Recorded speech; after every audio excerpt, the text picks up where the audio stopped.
Returning to his practice of giving voice to common people's opinion and disgust through his artworks, Daku's piece at Inland Container Depot is next to one of the biggest landfills in Delhi.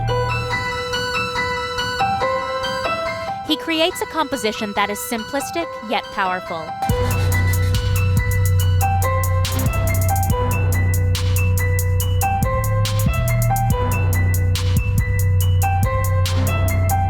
Daku paints the word breathe using an ink created from industrial toxic waste, asking the viewer to breathe in the air of the most polluted city in the world.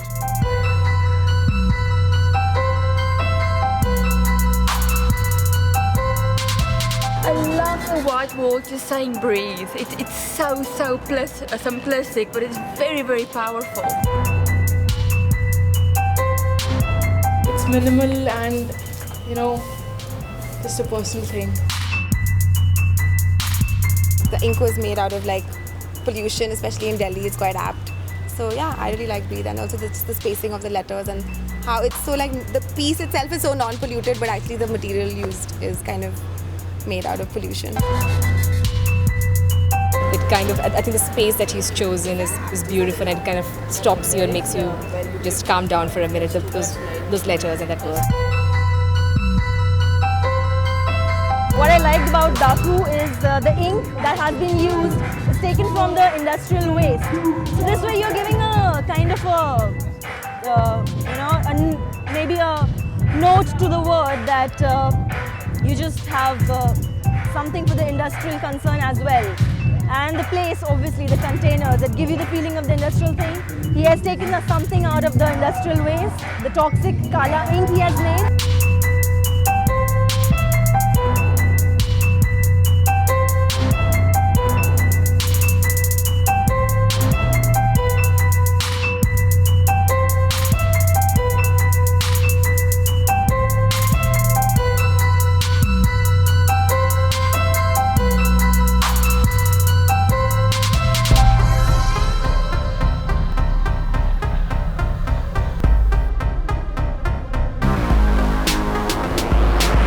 In 2012, Hendrik painted Asia's tallest mural in South Korea. Here at ICD, he takes on a similar challenge. His canvas is a 120-foot giant silo next to the beastly Tughlakabad landfill. He now paints a monumental portrait of an anonymous man titled "There is Nowhere to Go But Everywhere," finishing a story he started 2 years ago in Delhi. Concept-wise, it's kind of related to the mural of Mahatma Gandhi I did 2 years ago, because when Star Daily approached me with the idea and the photo of this location, I thought it would be really interesting, since I painted one of the most iconic Indian portraits, do a portrait of someone totally unknown, in kind of creating a nice contrast and then kind of telling the complete story.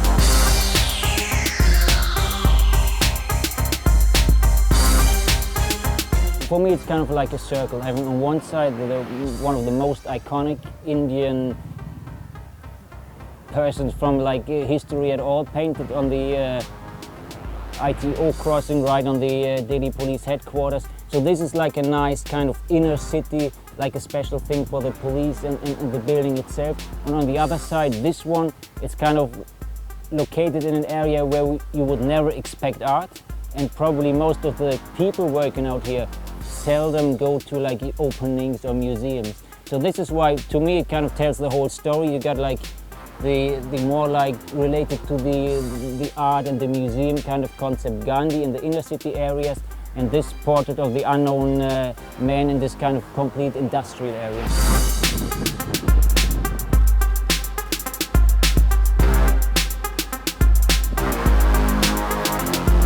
The execution of the painting, I would say it's totally handmade, because it's kind of freestyle without the use of a projector or something like this.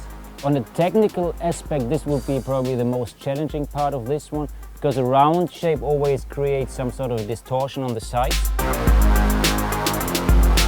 Hendrik is inspired by the surroundings that, to him, symbolize the development of our cities at the hands of the ordinary citizens who are ultimately neglected.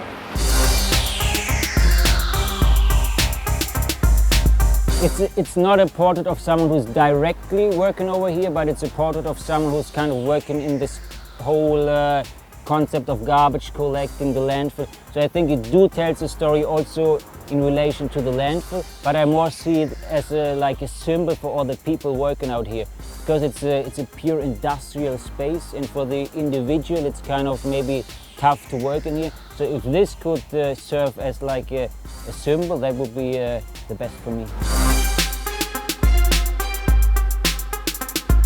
One thing that is making this art form interesting, because the people around here, they could witness the way the piece was done. Compared once again to a museum or a gallery, you just see the final artwork. So I think this helps that you can relate to the artwork a little better, because you have seen the way it kind of was put up. And then I think it's the interesting part is that no one really knows who he is. So this might lead to interesting questions about society in general. So because of someone really unknown kind of being painted larger than life, to me it's like a statement as well. Hendrik's fascination with old faces reflects the anonymity and transience of the contemporary urban experience. It's for a different reasons that I would favor to paint old faces. First of all, on a painterly approach, it's a little easier to paint wrinkles. So that's kind of the easy way out. But then the main reason, content-wise, would be that for the viewer, I think an older face just tells a better or like a richer story. Because from all the stuff you experienced during your life, it's kind of written in your face. And this is what I'm trying to portray. I think if you want to capture like the aura or like the inside of a person, this works best, at least for myself. And if you use color always can kind of distract. And as you said, it's kind of difficult to say what nationality this person would be. So I think the black and white really breaks it down to the individual himself, and to take away this whole kind of aspect of what race it would be, like where he would come from. उनकी तस्वीर है नेपाल के, जो कौन है वो खाद मैं इतने जानता हूँ, नेपाल के हैं।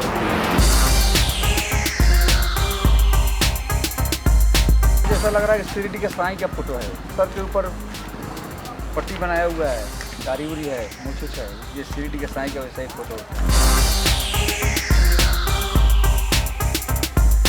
इतना बड़ा चित्र जो है आप पहली बार देख रहा हूँ, मैंने बनाते ही।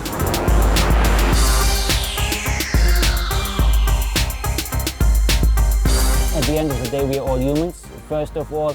And then another also interesting feature is that a lot of people might go like, he looks like the friend of my grandfather. So we do think we are all so special, but at the end of the day we are kind of similar.